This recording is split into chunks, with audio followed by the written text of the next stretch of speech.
counting macros. If that level of detail helps you to make the right decision, okay. And also think of it more eloquently, but like, what's the point, right? Like, or the why. Maybe why is a better question. Like, why are you doing that?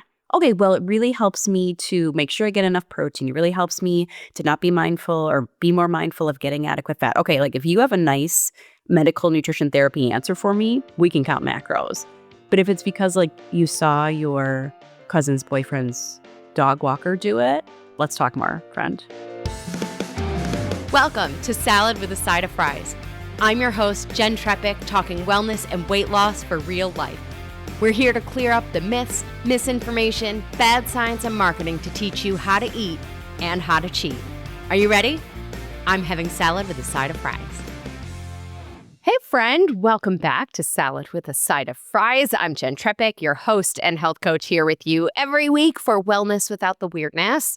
And if you're listening the day this goes live, or even give or take a few days, happy holidays, happy new year. And it's officially the end of 2025, the beginning of 2026, that time when I think many of us reflect and plan. And full disclosure, I hesitate to even use the word resolution because I feel like by definition, that word means whatever we decide, it'll be fleeting, right? Just by calling it a resolution. Nevertheless, I appreciate a time when we rethink, when we assess, and we plan. And as I think about 2025, I think one of the things that 2025, I don't know that I learned this in 2025, but I think 2025 like confirmed for me that there is no shortage of information, of health information, of diets and supplements and influencers or even friends who have opinions about what they think we need to do. And so today, I have a wonderful expert joining us to help us clear that fog and know or help us decide for ourselves what is truly required right now and potentially right now and in the new year, to really live our healthiest, best lives. So she's a registered dietitian and instructor of nutrition at Mayo Clinic. Yes, that Mayo Clinic in Rochester, Minnesota. As the lead dietitian for the Mayo Clinic diet, she provides guidance rooted in evidence-based principles, helping individuals develop sustainable and realistic strategies for long-term health. She also hosts Mayo Clinic on Nutrition, a podcast that dives into current nutrition research and practical weight management tips. And she lends her expertise as the medical editor of the Nutrition and Fitness channel for Mayo Clinic Press. We are honored to have her here on Salad with a Side of Fries. Please welcome Tara Schmidt. Oh, that was so nice. Thank you, Jen. It's awesome to hang out with you again. Yes. I'm so excited for you to be here. Happy holidays, happy new year, all the things. And I want to start with your story after we tell our members what they're getting this week. So friends, join us in the Happy Healthy Hub. Being a member of the Hub is frankly the next best thing to working with me as your health coach. You get a recipe every week delivered to your inbox. You get curated articles and additional discounts from me and our partners, interview episodes like this one in full video, including behind the scenes content, a community board with the ability to post and comment on other people's posts, plus access to the 24/7 Ask Me Anything to target your specific questions or challenges. You can upvote other people's questions, see past Q&As, and so much more. All of this, by the way, is yours for just $12 a month. Or if you prepay the year, you get 2 months free. So it's the whole year for $120, which becomes $10 a month. So, by the way, your recipe this week is for lemon garlic roasted broccoli salad. It's a mouthful. I know. I saw your face. So You're like, yum. It is prime season for broccoli. Also, it has pomegranate seeds and pine nuts in it. So this is not your typical salad or typical side dish. And I'm also sending you my Bullseye of Change worksheet. So this is a framework for implementing any changes that you want to do in the new year? Because what I hear most people say is, I just need to fill in the blank. And for what it's worth, and I say this with love, that is not a plan. So you get the Bullseye of Change worksheet to help you create that plan. So to get this recipe, the Bullseye of Change worksheet, plus this episode in full video, access to our community chat, the 24/7 Ask Me Anything, go to asaladwithasideofries.com/membership. From there, you click subscribe now, then follow the prompts, enter your payment info to create your login to access the hub and all of your benefits. Remember, you're going to asaladwithasideofries.com/membership. This supports your health, of course, and this show, so we can keep doing this with you every single week. Okay, Tara, spotlight on you. You told me when we last spoke that, like, from a young age, you knew you wanted to be a dietitian, and you grew up in the 90s, so you were very aware of diet culture and fad diets and all the things. So I'm really curious, like, what role do you think growing up in diet culture plays into your work now? Those who can't do teach. No, well, kind of.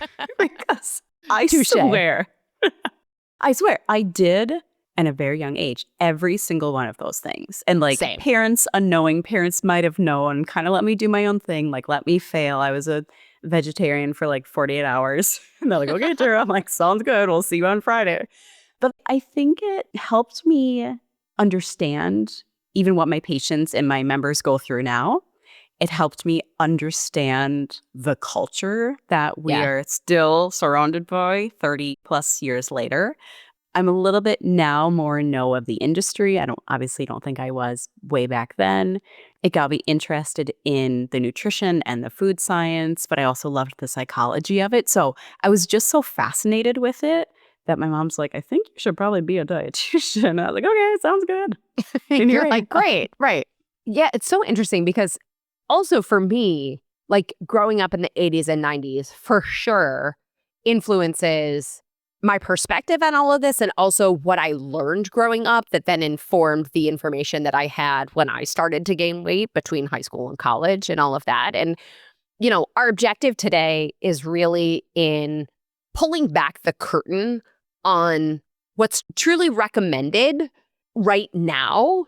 And this is the moment of, inevitably, every year, New Year's resolutions, right? They're on the mind, whether you call them that or anything else, it doesn't really matter, right? It's this moment of, we think about this. And I think, speaking of diet culture, maybe there's no bigger place that diet culture shows its face or rears its head than in this idea of resolutions.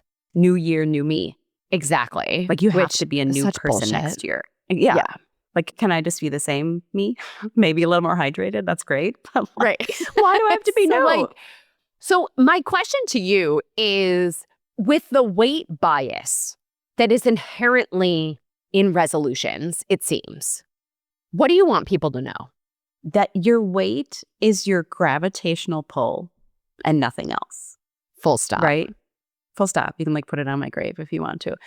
When you are on, this is really morbid, but like when you're on your deathbed, do you think you're going to be like, God, I really wish I was 135 instead of 138?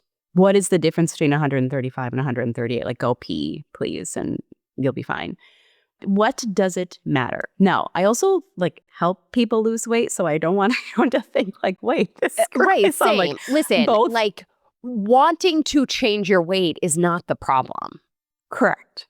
And you can want to change your weight, but I would rather you want to change your health and your weight be like a secondary outcome of that. I hate the concept of goal weight. I think it is absolutely unnecessary. Sometimes we use it for an equation. Sometimes we're like, okay, I want to understand what your expectations are. I want to know how realistic you are about the amount of weight you want to lose, or I want to help you subscribe to the right pathway for weight loss. Like, do you need bariatric surgery or do you want to just lose a few pounds? Like, I ask that question sometimes. I would never say the word goal weight, but it's helpful for me to understand. But other than that, like, I do not care how many pounds you are when you step on a scale. I just don't care. Like, what does it matter? Well, I think, yes. And for everybody who can see the video, Tara just stuck her tongue out and it makes me so happy because I am 1,000% with you. And the challenge that I have in talking with people all the time is to help them understand that health isn't a number, Yes. that there are 0 diseases that exist only in bigger bodies. 0, none. Your death certificate will never say weight, right? Like, and again, so I don't know why I keep going to death. This is not usually this morbid of a person. But again, like I'm trying to help people get the big picture. Like you will not die as a result of your weight. We can talk about comorbidities. We can talk about links. We can talk about risk. But we're not talking about weight at the end of the day. And to add to that, I also think part of that obsession, part of that mental connection is that there's a perception that someone having obesity, it's their fault or their problem. That's literally the definition of obesity bias, which I am like hugely passionate about in ridding us of that in our culture and even in the medical field and in the medical industry where it honestly is rampant, unfortunately. I always tell people like weight is not the equivalent of health. Like having a high weight does not mean poor health. Having a low weight does not mean having good health. The opposite of those can exist. You can be malnourished in a larger body. You can be overly nourished in a small, you know what I mean? Like you can't tell by looking at someone, by weighing someone. Just stop making assumptions, you know? Thank you. And so because everybody is bombarded with these messages and with that magic answers for their New Year plan. Of course. Let's talk about a few of the things that people are likely hearing about. And my hope is that we can maybe like rapid fire some truth bombs. Yeah, let's do it. Okay. So some that come to mind that I hear people or I see even in my social media. And I'm curious to get your take. And I'm going to try to make this as rapid fire as possible. All right. 75 hard. If that sounds enjoyable to you, okay. The actual like principles, like what people are doing on 75 hard, like they're drinking their water, they're taking a picture, they're reading, they're doing some kind of diet, whatever that means to them. They're exercising. Like I'm cool with all of like the big concepts of 75 hard. I am not okay just personally or like within my values as a dietitian of you having to type in I failed if you did not make it to day 75.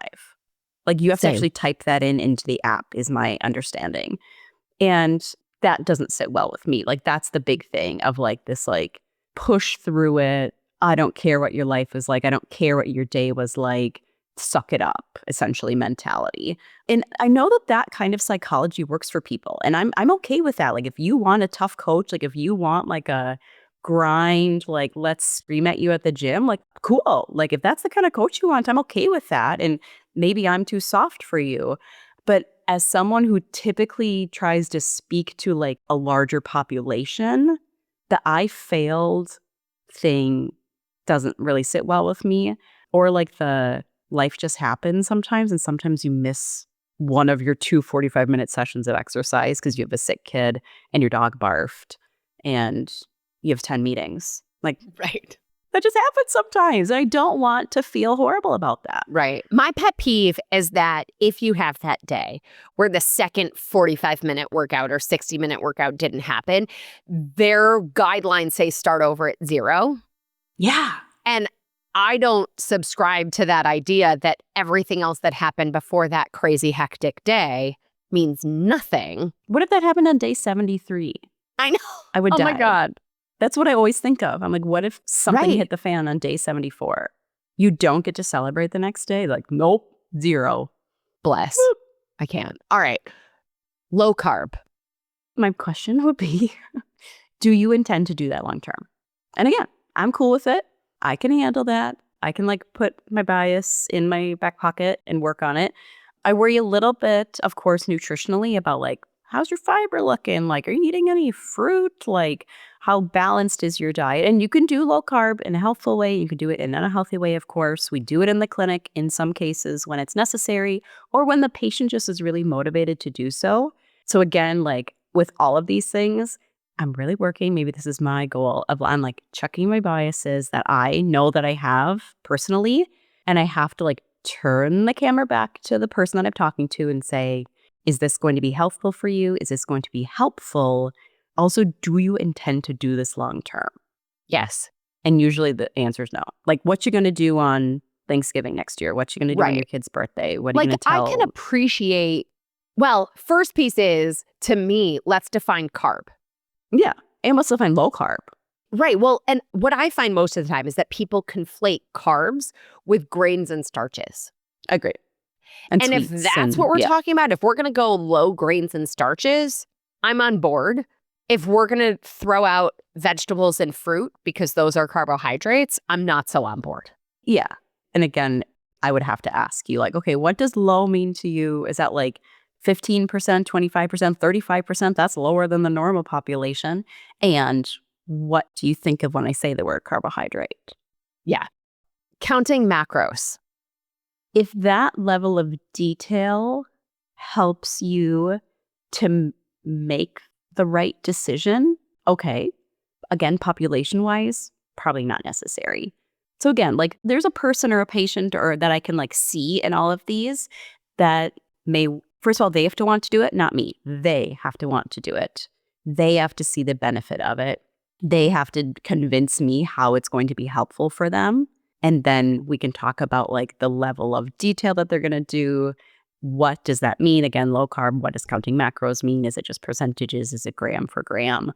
And also think of it more eloquently, but like, what's the point? Right? Like, or the why. Maybe why is a better question. Like, yes. Why are you doing that? Okay, well, it really helps me to make sure I get enough protein. It really helps me to not be mindful or be more mindful of getting adequate fat. Okay, like if you have a nice medical nutrition therapy answer for me, we can count macros. But if it's because like you saw your cousin's boyfriend's dog walker do it, like, let's talk more, friend. I hear love these things. I know. Things. And I laugh because I know and I hear the same things. And the piece on that to me, the same as yours. And in that of like, is this just our new way of also saying you're counting calories? Yeah. Is this the 2026 version of counting calories? Or is this really about quality nutrients? Yeah. It was points and then it was calories and now it's a choice. I know. There's a million words for it. And again, each of those tools or ways of self-monitoring can be helpful for different individuals. Do you have diabetes? Have you had bariatric surgery? Again, there's a million scenarios where that can fit, but you kind of need to convince me of why that scenario is appropriate for you before I'm totally on board. I love that. Back on it. You, everybody. Right? Yes. And that's what I'm here for. Like as a dietitian, like, and they're like, wait, aren't you supposed to tell me what to do? And I'm like, no. You got to talk. Yeah. All right. So by that token, the person who says to you, I'm not losing weight every week, so I'm doing something wrong. Oh, friend. Like, first of all, I hug them. A lot of people cry in my office. Things take time. When we look at suggested rate of weight loss, we look at 0.5 pound to 2 pounds per week, which means that at the end of a month, if you've lost 2 pounds, we celebrate it.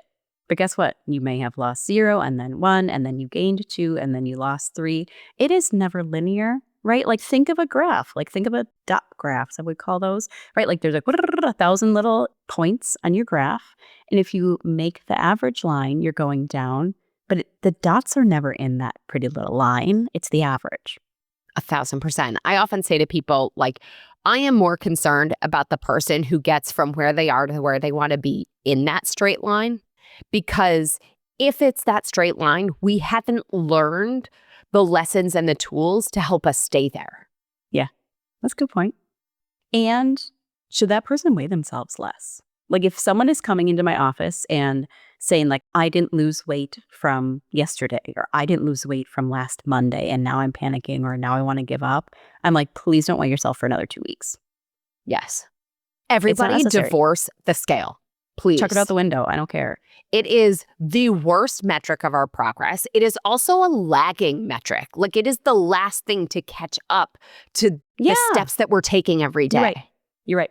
And guess what? Someone could have gone and had the best 75 days ever, and their health is improved, and their metrics are improved, and their labs are improved, and their mood, and their sleep, and like name all the things. But if the scale didn't move, that person feels horrendous. They feel like a failure.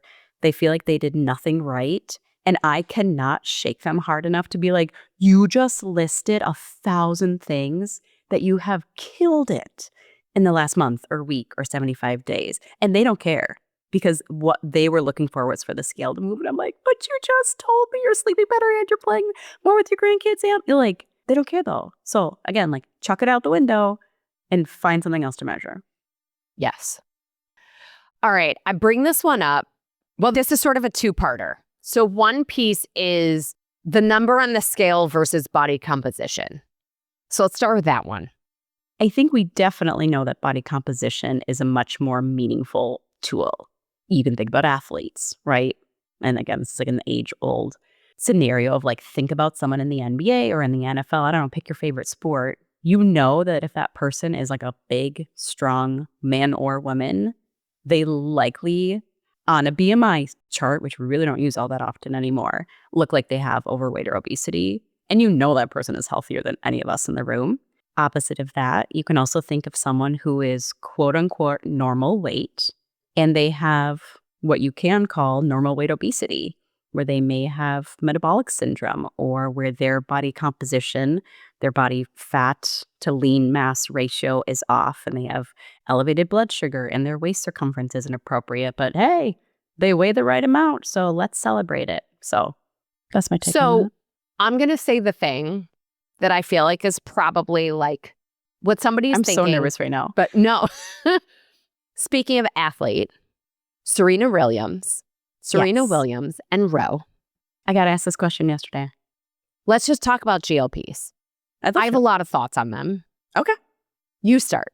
Because a lot of people, especially as we think about the new year and the whole weight bias piece, there are millions of people thinking about and listening today saying, is that the answer? Is that what I've been missing? Okay. What do you say? I say it is one tool that is appropriate to go into some people's toolbox. And I give this really corny analogy, which I do every single time I'm asked about GLP-1s, which is think about any other medication for a chronic disease. If you have high blood pressure, I still want you doing a DASH diet. I still want you not smoking. I still want you exercising. I want you being mindful of your stress. And some people are still going to need to take an antihypertensive or anti-high blood pressure drug. Okay. So I didn't let them eat whatever they want and smoke cigarettes and be stressed and not sleep and do all the things. Like, they still do the lifestyle thing, and they needed an extra tool.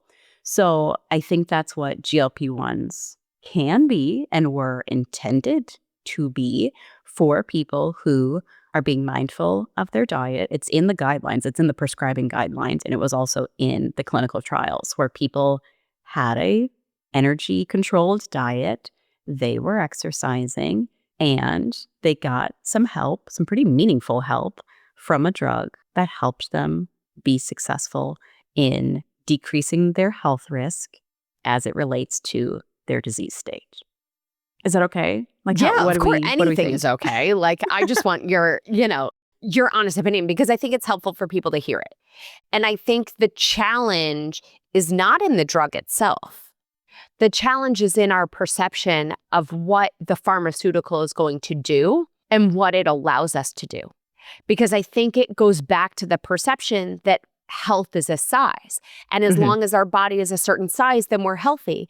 And if we use the pharmaceutical to help us get to the number on the scale, then win, win, win all around, nothing else matters. And I think that's where we end up in a challenged position. Well, and that's my greatest concern with the wider spread access to GLP-1s, without widespread support. And again, like I understand that I live in this like nice little like clinical bubble of like, you get a dietitian and a doctor and a psychologist, like welcome to Mayo Clinic. But I also know that that's a privilege and not what everyone's getting. Like I'm fully aware that some people are getting a vial from a compounding pharmacy, showing up at their door, probably didn't even see a diet. Well, I know they didn't see a dietitian. They probably might have not even seen a doctor, right? They just like filled out the form and paid their money and now it's there. Those are the people Maybe I'm got some blood concerned work, about. if that. Maybe, yeah, ideally. Hopefully. So those are the people I'm concerned about because yes, they might be successful losing weight and now the scale looks quote unquote better. Again, your words, not mine. But what does their nutrition look like? What does their rate of weight loss look like? What does their side effects look like? Are they eating enough? Okay, they aren't eating enough. Are they eating the right thing? Are they hydrated? Are they strength training? What does their body composition change look like? And do they know what to do when they go off it? Because a lot of people go off them. You don't get to stop taking your blood pressure medication, right? Like, again, you're the person who takes blood pressure medication. Now your blood pressure is better. You don't go off of it. We're like, yeah, your blood pressure is better. This medication is working for you, along with your diet and your exercise and your stress management. So same thing. You don't get to go off a GLP-1 and just assume that your metric, which again is weight or metabolic health in this scenario, is going to stay the same. So for the people who didn't get the lifestyle counseling ahead of time or during their GLP-1 usage, I worry about them, of course, in the fact that we're all going to regain. And now does that put us back in those risk buckets, or now does that allow for comorbidities to recur? Yeah, I'm with you. And I have clients before, during, and after GLP-1s. My piece is more same as you for the people who are on them, who think they're going to come off, or frankly, even for those who say, I'm fine staying on this forever. It means that I can basically eat whatever I want as long as I only have a few bites. And I'm saying this to you. I keep saying this. Give it time. All of these people who are not coupling this with an increased level of commitment to some supplementation or an increased level of commitment to nutrition choices are going to end up with earlier onset osteoporosis and osteopenia. Agreed. And thank you for agreeing with me. Yeah, totally. And what we also know, and I'm going to butcher this statistic, but you can go back to our episode with Dr. John Neustadt for the proper statistic, but I think it's an increased chance of death of about 30-something% within 1 year of a fractured hip due to osteoporosis and 60-something% within 2 years. And so essentially, if we're not adding to the medications this increased commitment to understanding the body's nutritional needs, it becomes a function of what are we deciding is health, short-term, long-term, and how are we sort of following that through? Totally agree. And again, but you know this, that's not how people think. Like no one's thinking, oh, I might fracture my hip in, Right. I don't know, 30 or 40 years, which you know when people break bones in their older age, like how downhill and kind of scary that can be. No one thinks that. They're like, wedding coming up. Let's get hot. Right. So, by the way, I should say before I sort of move on, are there any other things that you feel like people are seeing that we should talk about in this not so rapid fire? I know. Sorry. I was like, I don't think I answered those Me very too. rapid fire. I'm not rapid fire. Can we eat better before we supplement? Thank you. Just try. And again, there's a role for supplements if you're a vegan, if your doctor has recommended it, if you need to take calcium, but like trust me, I know who you are. You exist and supplements can be very meaningful and sometimes we recommend them. I totally get it. I'm talking to like the other 99% of the people who are like keeping a very specific store in business. Can we just like eat some fruits and veggies first before we jump to supplements? That's all. Oh, I'm with you. And as somebody who works with supplements in their practice, like I do a lot with supplements in my practice. And by the way, there are supplements that help us increase our own GLP-1. Like there are a lot of tools out there in the tool belt. It's also a piece of understanding by definition, a supplement means to add to. To supplement. Precisely. Yes. Okay. So fundamentally, what I'm hearing you say is not only that we want to think about how we achieve all of these desired outcomes, but that weight itself is an outcome, not a system in the body that's going to inherently change health. Yeah, precisely. A physician that I work with and who is kind of the medical editor of the Mayo Clinic diet has always said, like, your weight is an outcome of the habits that you practice. So stop telling me what you want your weight to be and start telling me how you intend to get there. And again, we'll probably talk that I don't want your weight to be the end goal. But in the meantime, let's talk about what you're actually going to do, because you can't wake up in the morning and decide what your weight is going to be. Yeah. All right. So we're going to pull back the curtain even further, digging into that, the recommendations and ways to think about these health goals, the actions to take, exactly what you're saying, the things that we're going to do, and also for bigger picture health beyond weight management. So let's do all that after we highlight our partner for this episode. Sound good? Absolutely. All right. You know that feeling when wellness just feels very loud? Every headline says something different. Every influencer has a new rule. And somehow you're left wondering if you're the problem. Well, you're not. You've just been given broken tools. And that is why I wrote Uncomplicating Wellness. Ditch the rules, quiet the noise, reclaim your life. It's not another plan to follow. It's a guide to finally filter the noise and trust yourself again. The book is science, sanity, and the real foundations of feeling your best without obsession, without guilt, without burnout. Because if you've ever wished wellness could just feel simple, this book is for you. You can find Uncomplicating Wellness wherever books are sold, or text the word book, B-O-O-K, to 833-801-0500 to learn more with a clickable link. Again, you'll text the word book, B-O-O-K, to 833-801-0500. Let's move from exhaustion to clarity, from fear to discernment, and from chasing healthy to truly feeling well on your own terms. Okay, Tara, where do you recommend people start? Because, or maybe I should say, like, what's the first question that you want the person listening today to ask themselves to figure out their 2026? That's a good question.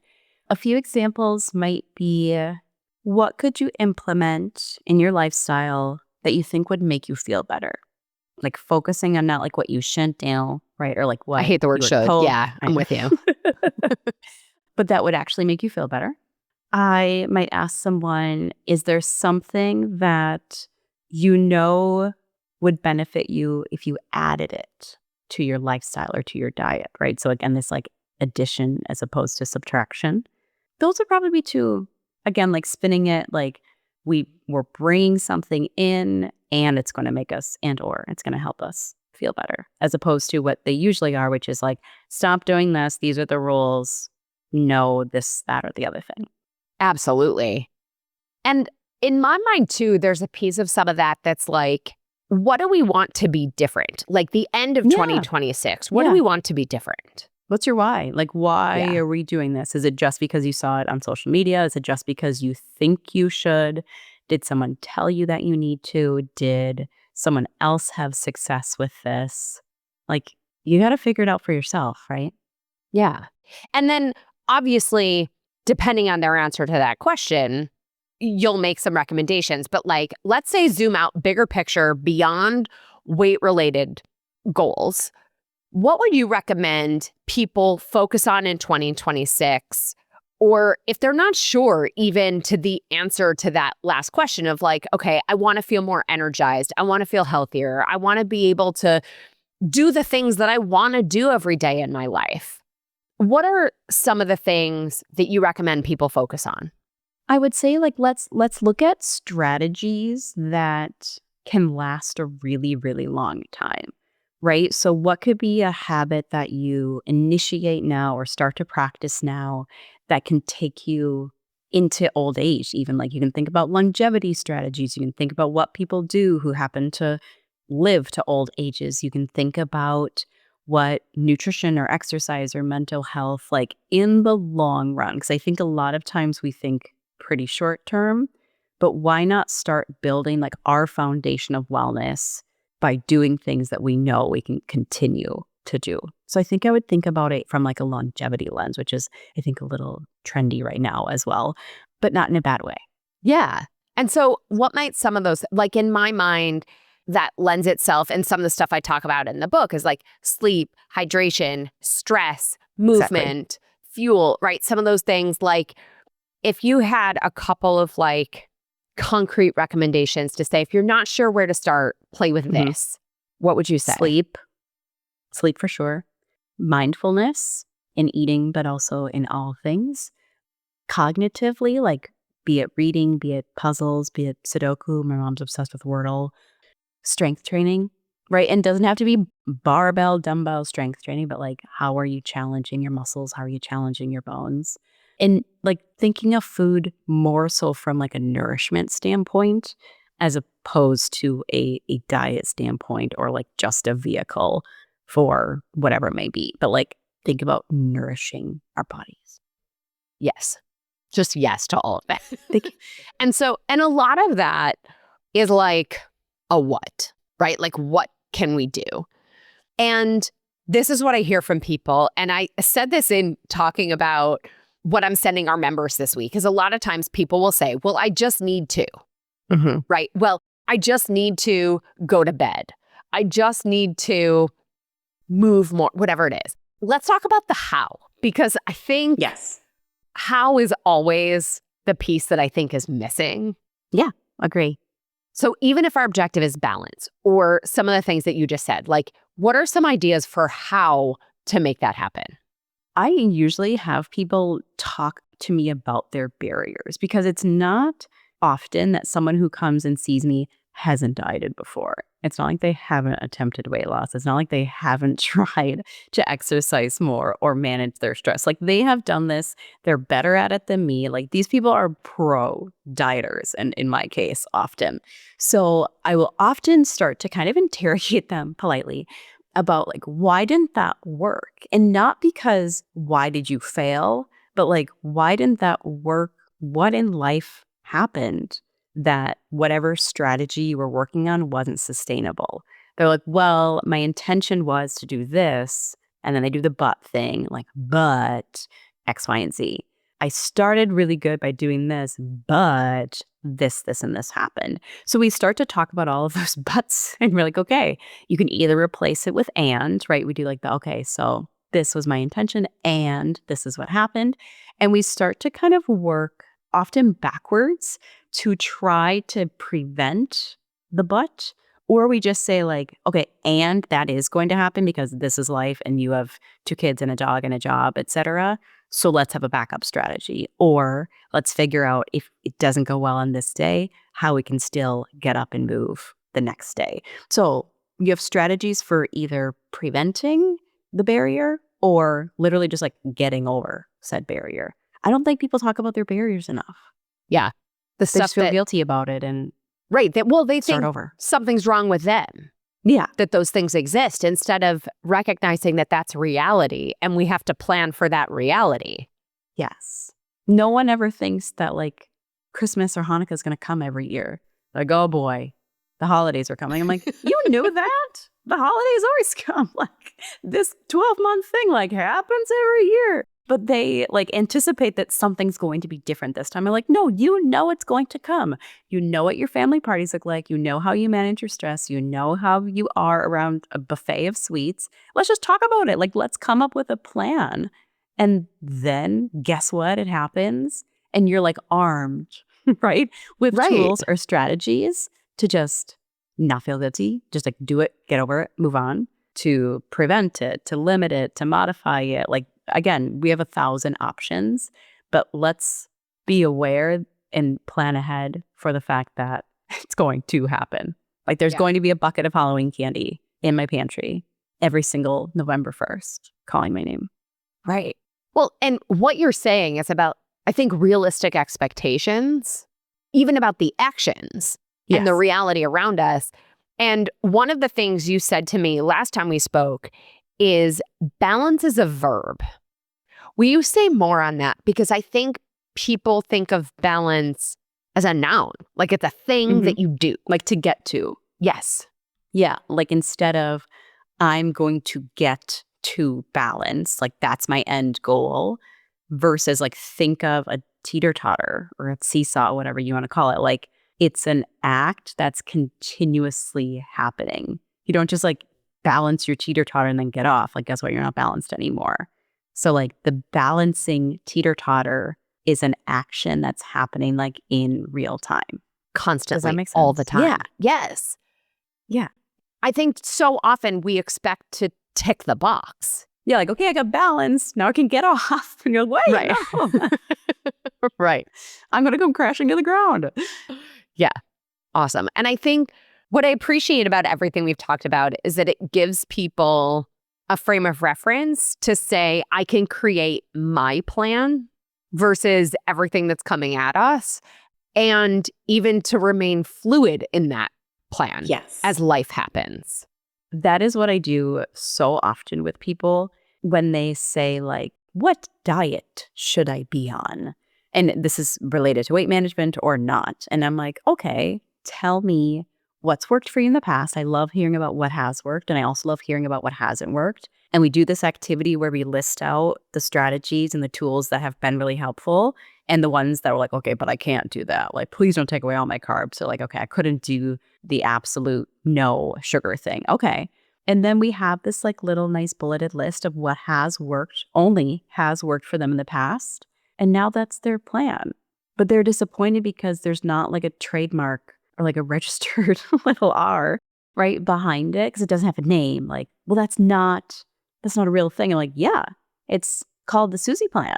Like, this I was just going to say, plan. let's put your name on it because the That's plan exactly is what I do. yours. I love that. Yes. And if we go a week or two or a month or two, and one of those bullet points is no longer serving us, erase it, change it. I don't care. Like, no one's watching you, right? Like, let's adapt.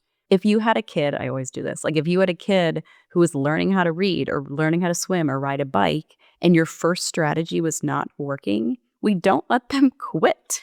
We just like use other strategies.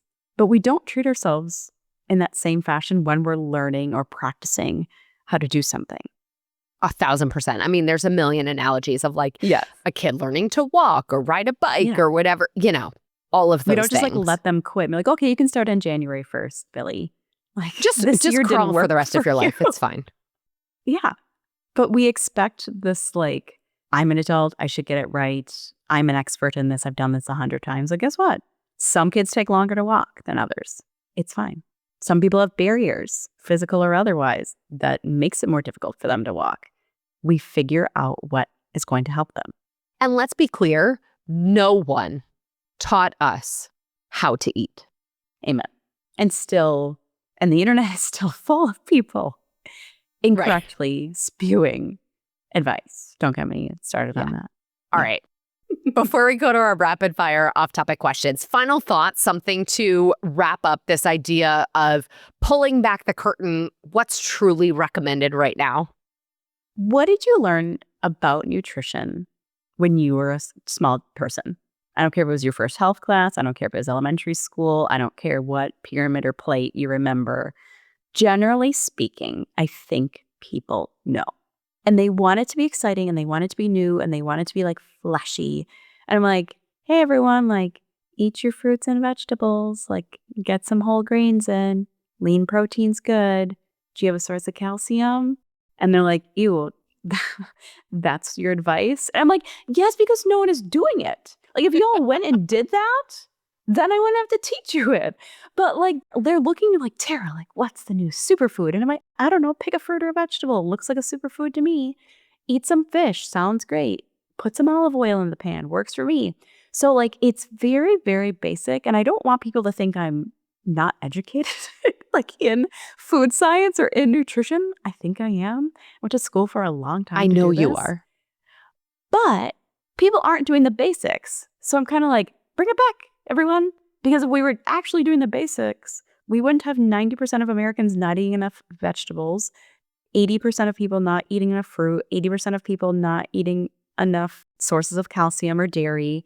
Everyone's getting enough protein, but not the right kind. Everyone's getting plenty of grains, but not the right kind. Like, it looks like you need to go back to the basics. Looks like I'm not so boring after all. I am 1,000% with you.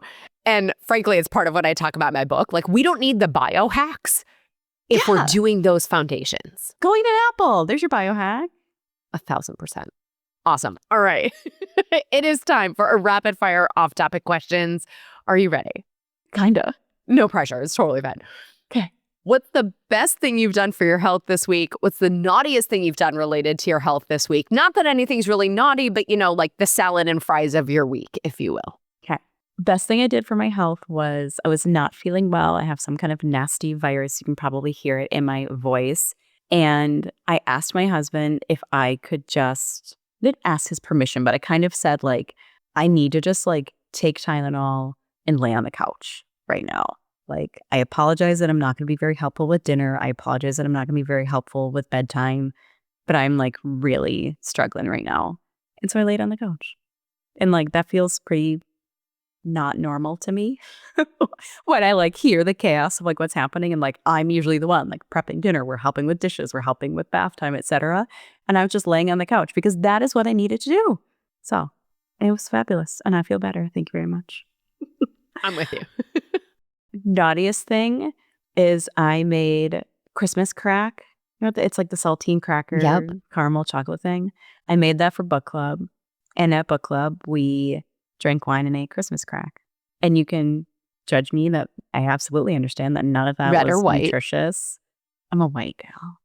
Red would have probably gone better with the chocolate, thinking about it. But yeah, I get that wasn't a nutritional choice. That was a social, emotional choice of human, thank you. Of this is a group of ladies. We all hated the book, so that was funny.